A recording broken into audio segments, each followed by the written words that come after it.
And hello, everybody. It's Julien from BD Cosmos, and we are back here again for our second monthly video about books to spec on for the June's previews for August solicitations. And we're back here with my friend PF.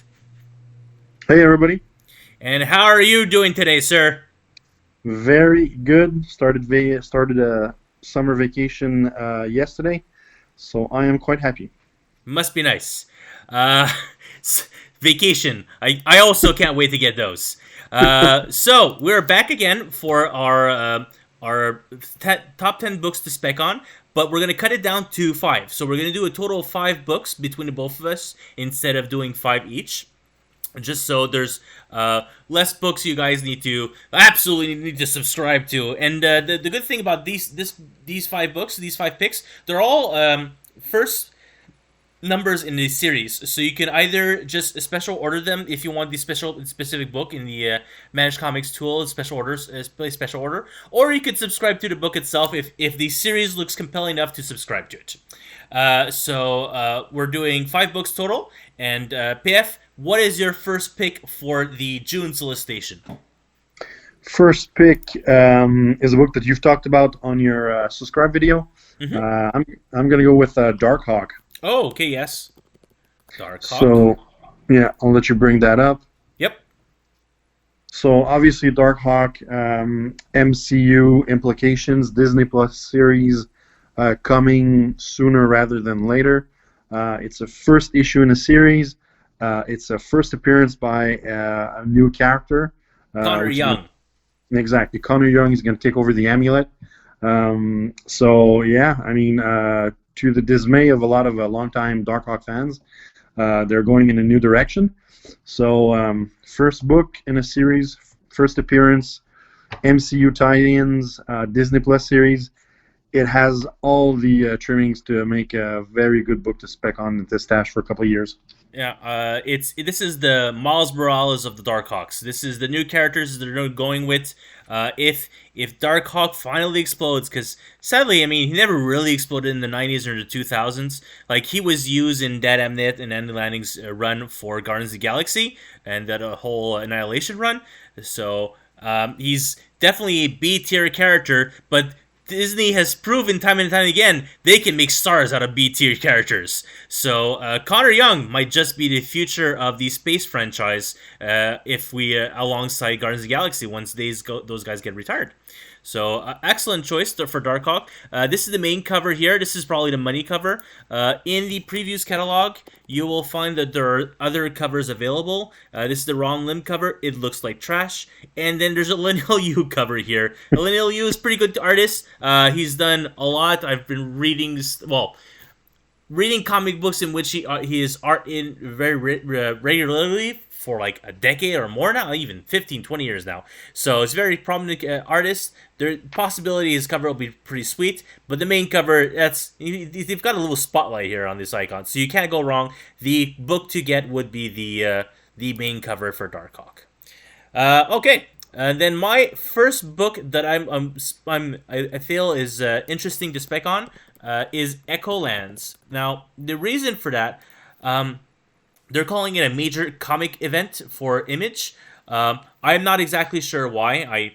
For me, a comic book event is a massive Marvel, a massive DC, interconnecting everything event. I don't know why they're calling it an Image comic event.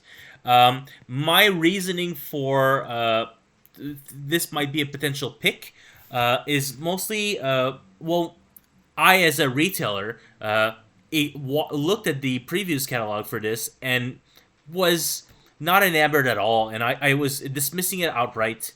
And I'll show you guys why. So you can have some preview pages. So this is the A and the B cover. It's light versus darkness, and then the whole comic book is on what's it called again? Landscape. So it's on landscape instead of it being the traditional format. So my thinking is that a lot of other retailers are going to look at this like, this is not for me. I don't think this will pick up in comic books. Actual people want to read this because you have to hold it in landscape. Now, there have been a lot of comic books in the past. Marvel has been known to do this. I believe it's a Fantastic Four book that have put it in landscape, and it sold really well. And they're quite original. I don't know if stores are going to gravitate towards this, and then people will come out in droves asking, it's like, oh no, this is super original, I want to pick this up, and that'll drive up the price for the first print and potentially other prints, depending what they do on the covers themselves. And so that's what my thinking process, that I was dismissing it, and because I'm dismissing it, maybe this is a good pickup for speculation. Yeah, exactly. And one of the things to remember or to notice when you read the previews, there's always like a little thing that they hint if they want to sell some more books. If you look at the gem of the month, yeah. Yeah, not only that, but if you look at the last paragraph, it says that each issue of the series will offer a raw cut edition featuring the art from J.H. Williams III as it looked leaving his work studio. So, yeah, interesting. I mean, that's one of the reasons that you have to look at every book in the series and say, well, maybe it's an interesting thing that they do. Mm-hmm. All right, so that's my pitch for Echolands. What's your next book, sir? Next book is going to be Trover Saves the Universe. Trover Saves the Universe. Here he is. And if you look at Trover, if you look at the top of that comic book, it says from the co-creator of Rick and Morty. So obviously, if you listen to Rick and Morty on TV, if you've read some of their stuff in other mediums, obviously this is one of the books to read. And one of the things that makes me wants to spec on that book, because people that want to have more stories from that universe or that whole way method of thinking are going to go, hey, that guy, Mr. Royland, made Trover Saves the Universe. We're going to go read that book. So there's a comic, not a comic, but there's a video game that came out a couple of years ago from Trover Saves the Universe. So I mean, it's the first issue. Obviously, Rick and Morty fame, the co-creator of it. There's some drive behind it. Will it see a TV show in the future? Maybe. Mm-hmm. That's why I'm thinking it might happen, and I'm just picking some issues of that issue. Okay, that makes sense.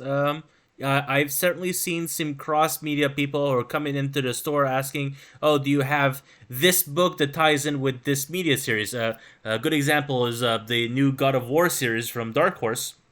My impression was no one wanted this, and then up to the last second, I was ordering extras for people who want to subscribe just before it released. And even now, people are calling the store if we still have it. And I mean, when we explained to them that's not how comic books work. After the first printing and after it stays out, there's no restock unless they go to his new printing.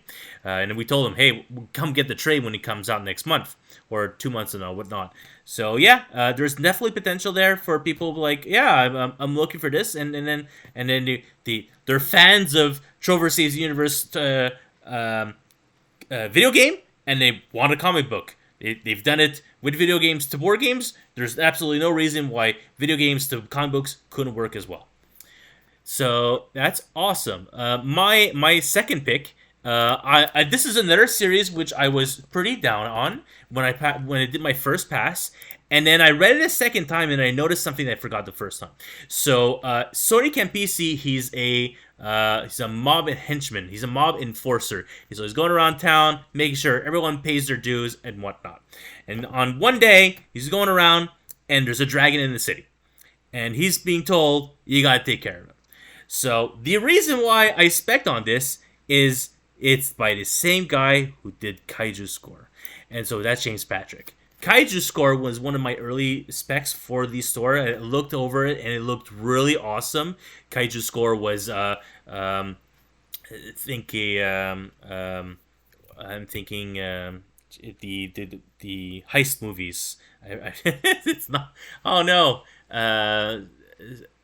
Ocean's 11. Thank you. So think an Ocean's 11, but they were also they're doing it while at the beginning of like a kaiju attack. So they were hitting some bank. I forget the spin, but the core concept was this can be a movie. We can make a movie out of this. This doesn't have to be a franchise, but it can certainly be optioned for a movie or potentially a TV show, but mostly a movie. So to me, Camp PC, absolutely, this is a mob movie, and then just a dragon element, a fantasy element. It could be CGI'd. If they can CGI the Hulk, they can CGI attacking the city quite easily. I mean, we've all seen, well, a lot of us have seen Lord of the Rings and With The Smaug. Hobbit.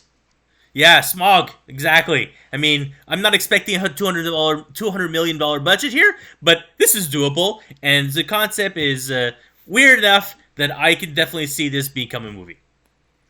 Yeah, you're absolutely right. I mean, we've seen it time and time again. They've done it, and obviously, one of the you can see just the dragon fly overhead and just attack everywhere. Yep. So yeah, it Yep. could be one of the books to pick on. One part dragon slayer, all parts wonderful. Absurdly wonderful. There we go. Absurdly wonderful. All right, so what's your last pick, sir?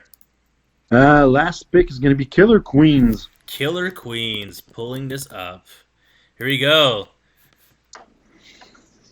So yeah, obviously, Killer Queens putting the sass in assassins. Oh my. Obviously, if you look at the way the Queens is written out, you have the LGBTQ meaning behind that. Oh yeah, the pride colors. Yeah, the pride colors exactly. Yeah, so the main story is Alex and Max, both are gay, and they're assassins, and they have to solve stuff. So I talked last month about Kanto, the little robot with a heart. Same writer, David M. Booher. Mm-hmm. So yeah, I'm I'm behind that guy 100%. Makes sense. Often those people, you get behind a writer and then they become Mark Millers or Jeff Johns of the world who become media conglomerates. So it's entirely possible this guy could go there. And this Killer Queens, that doesn't seem like a movie to me, but it certainly seems like a TV show to me. Yeah, exactly. I mean, it could easily. I mean, nobody thought about Sweet Tooth as being like a movie, but I mean, certainly we've seen on Netflix a series is easily done. Yep. So they could translate that to a TV series Absolutely. very easily. It's just one of those niche books that I think could really make your bank account go boom. Yeah, and then they've got a bunch of covers also for this, which is surprising coming out of Dark Horse. So we've got the main cover here, the Balboni. We've got an Abel's B cover here. It seems more normal than the other one. It doesn't seem as frivolous as the other one. The C cover though, this is a Jen Bartel cover. Her stance is really wide. I'm not sure why, but the pose is pretty iconic of the hero being held by the fair maiden, except the roles are reversed, where the grand hero is the female character and the maiden is the male character. So I like that concept. It's pretty it's different enough, and it's definitely in the theme of being a pride book. So yeah, Killer Queens. Yeah, we're gonna see. I mean, it's all specking on books is all waiting a couple of months, a couple of years. You never know. And with Killer Queens, might be fast, might be slow. I'm thinking it'll pop up. If it pops up, it'll pop up quite fast. That makes sense to me. Yeah, it's very in vogue. All right, people. So that's it. Those are our 5 books for this month. So we had Killer Queens, we had Camp PC, we had Darkhawk. We had Echolands, and we had I'm forgetting Trover one. Saves the Universe. Trove Saves. That's the one I was missing. The one in the middle. I was thrown off by the one in the middle. My mistake there first. So Trover Saves the Universe. which is sad because Rick and Morty series is like extremely popular. It is one of the biggest media franchises on the planet right now. So those are our five books. If you guys want to subscribe, just go into the log into your account and then just press activate if you like to subscribe to the series. If not, if all you want is say you want this Jen Bartel cover here, you can copy, select, and then go into your Managed Comics account and then just place special order. And by adding it, you can then search and then specifically add request that order. So we're taking orders until June the 19th. So your order must be in before 3 or 4 p.m. so that I get these the notification by Saturday night.